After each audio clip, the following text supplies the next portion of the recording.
श्री राधे। हमारा आज का वीडियो श्री विष्णु सहस्त्रनाम के इस शीर्षक पर आधारित है।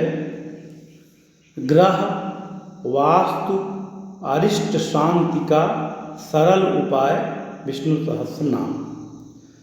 इसे भेजा है हमारे चैनल के नियमित दर्शक एवं श्री विष्णु सहस्त्रनाम स्तोत्र के नियमित पाठक भगवान विष्णु के कृपा पात्र श्री चंद्रशेखर वाष्टराट जी ने। ये कर्नाटक के निवासी हैं और इन्होंने हमारे व्हाट्सएप पर ये लेख भेजा है।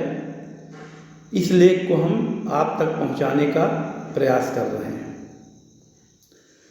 विष्णु सहस्त्रनाम स्तोत्र का विधिवत अनुष्ठान करने से सभी ग्रह नक्षत्र वास्तु दोषों की शांति होती है। विद्या प्राप्ति, स्वास्थ्य एवं नौकरी व्यवसाय में खूब लाभ होता है। कोर्ट कचहरी तथा अन्य शत्रु पीड़ा की समस्याओं में भी खूब लाभ होता है। इस अनुष्ठान को करके गर्भाधान करने पर घर में पुण्यात्माएं आती हैं। सगर्भावस्था के दौरान भी पति पत्नी तथा कुटुंबी जनों को इसका पाठ करना चाहिए।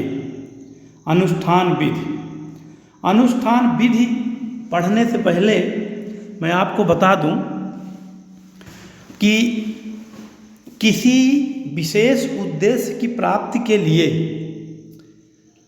हम श्री विष्णु सहस्त्रनाम स्तोत्र का पाठ अनुष्ठान विधि से भी कर सकते हैं, किंतु यदि हम अनुष्ठान विधि से पाठ करने में सक्षम नहीं हैं तो बिना अनुष्ठान विधि के भी केवल गीता प्रेस की पुस्तक उठा करके पाठ करने से भी हमें बहुत फल मिलता है। इसलिए हम इस भ्रम में न रहें कि गुरुजी ने जो अनुष्ठान विधि आज बताया है यदि उसके अनुसार नहीं करेंगे तो हमें फल नहीं मिलेगा। शास्त्रों में अनुष्ठान विधि इसलिए बताया जाता है कि हम विधि पूर्वक पाठ करें, किंतु यदि हमारे पास अनुष्ठान करने का समय नहीं है तो हम साधारणतः सामान्य तौर पर जैसे पाठ करते हैं, चलते फिरते उठते बैठते, वैसे भी श्री विष्णु सहस्त्रनाम का पाठ करेंगे तब भी हमें फल की प्राप्ति होगी और हम अपने उद्देश्य में पूर्ण रहेंगे। इसलिए अनुष्ठान की विधि देख करके बिल्कुल दिग्भ्रमित न हो कि हम यदि करेंगे तो अब अनुष्ठान की विधि से ही करेंगे, नहीं तो पाठ ही नहीं करेंगे। हाँ, कभी समय मिले तो आप इस विधि से करेंगे तो आपको कई गुना फल मिलेगा। अब अनुष्ठान विधि सुने।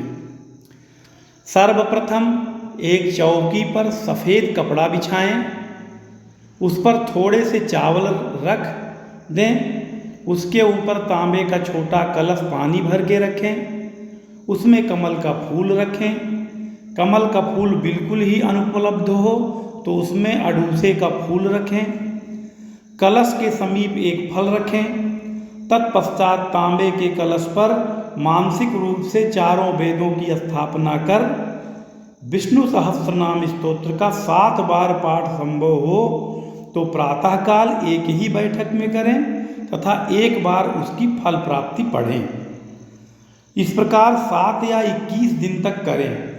रोज फूल एवं फल बदलें और पिछले दिन वाला फूल 24 घंटे तक अपनी पुस्तकों, दफ्तर, तिजोरी अथवा अन्य महत्वपूर्ण जगहों पर रखें व बाद में जमीन में गाड़ दें। चावल के दाने रोज एक पात्र में एकत्र करें तथा अनुष्ठान के अंत में उन्हें पकाकर गाय को खिला दें या प्रसाद रूप में बांट दें। अनुष्ठान के अंतिम दिन भगवान को हलवे का भोग लगाएं। यह अनुष्ठान हो सके तो शुक्ल पक्ष में शुरू करें, संकट काल में कभी भी शुरू कर सकते हैं। स्त्रियों को यदि अनुष्ठान के बीच में मासिक धर्म के दिन आते हों तो उन दिनों में अनुष्ठान बंद करके बाद में फिर से शुरू करना चाहिए। जितने दिन अनुष्ठान हुआ था उससे आगे के दिन गिने।